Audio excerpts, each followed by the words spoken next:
Ap 100 dievnamu un unikālu sakrālās mākslas priekšmetu aprakstīts tikko iznākušajā mākslas zinātnieču Rūtas Kaminskas un Anitas Bisteres grāmatā Sakrālās arhitektūras un mākslas mantojums Rēzeknes pilsētā un rajonā. Tā ir jau 4. grāmata sērijā Mākslas pieminekļi Latvijā, kuru izdevis apgāds Neptūns Rīgā.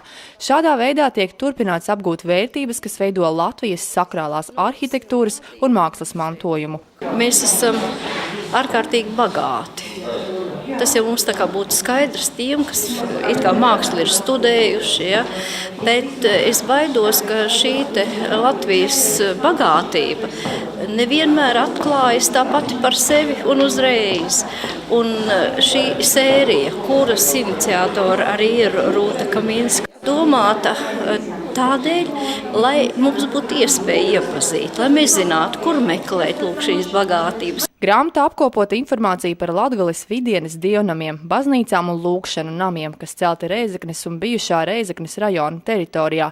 Te atrodamas visu tradicionālo konfesiju, gan kristiešu, katoļu, pareizticīgo, veļticībnieku, luterāņu, gan mūzus ticīgo svētvietas, izņemot tās, kas laika gaitā pilnībā pārbūvētas vai būvētas no jauna. Rēzeknes rajons izceļās ar ļoti kvalitatīvu, ļoti interesantu un ļoti tādu iespaidīgu klasicismu mantojumu. Un es jau te minēju, ka te faktiski ir atrodams tādas klasicismu arhitektūras un mākslas pērlītes, un tā ir Dricānu un Rikavas baznīca, ko ir cēluši Mantēfeļi un Riki, un acīm redzot piesaistījuši tiem ļoti profesionālus arhitektus šīm celtnēm.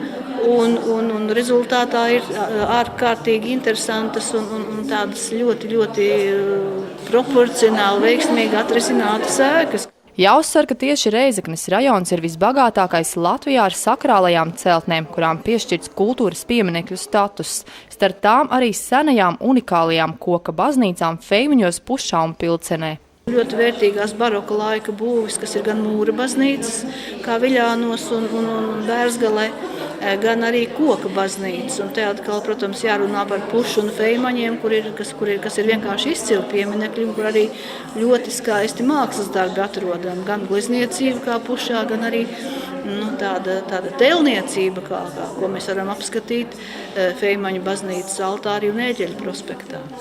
Grāmata balstīta uz plašākai sabiedrībai mazāk zināmu materiālu, kas glabājas Valsts kultūras pieminekļu aizsardzības pieminekļu dokumentācijas centrā un citos avotos. Lai precizētu ziņas un atspoguļotu mūsdienu situāciju, visi dievnami apmeklēti un veikta to fotofiksācija. Pirms mēs aizbraucam uz vietas, tad mēs izstaigājam visu ēku no bēniņiem līdz pagrabiem, ja tas ir iespējams, un mēs uzmērojam, mēs fotografējam, mēs aprakstam, mēs skatāmies un meklējam dažādus mākslinieku parakstus un atstātās meistaru zīmes. Ir gadījušies arī pārsteidzoši atradumi, šoreiz tie ir bijuši iepriecinoši. Pirmo reizi tas bija tas, ka mēs izdevās atrast un atgriezt savā vietā Rēzeknes luterāņu baznīcas altāru gleznu, kuru gleznojas profesors Egla. Un otrs prieks bija šogad, kas sekoja, jāsaka, tādam sarūktinājumam, jo tad, kad mēs vācām materiālu par rajonu baznīcām, mēs nepaguvām aizbraukt uz Izmeru pareizticīgo uz Izmeru vecticībnieku baznīcu. Tur nozaga ļoti skaistas, lielas ikonas. Un prieks bija tas, ka šogad janvārī, laikam tas bija gada sākumā, mums no Igaunijas paziņoja, ka igauņu kolēģi ir bijuši tik profesionāli, ka pēc vecām fotogrāfijām pārtvēruši viņas Igaunijā. Vērtīgo izdevumu finansiāli atbalstīs Valsts kultūra kapitāla fonds, Valsts kultūras pieminekļu aizsardzības inspekcija un Rēzeknes pilsētas dome. Pat labam top grāmata par Preļu un Krāslavas rajona dievnamiem.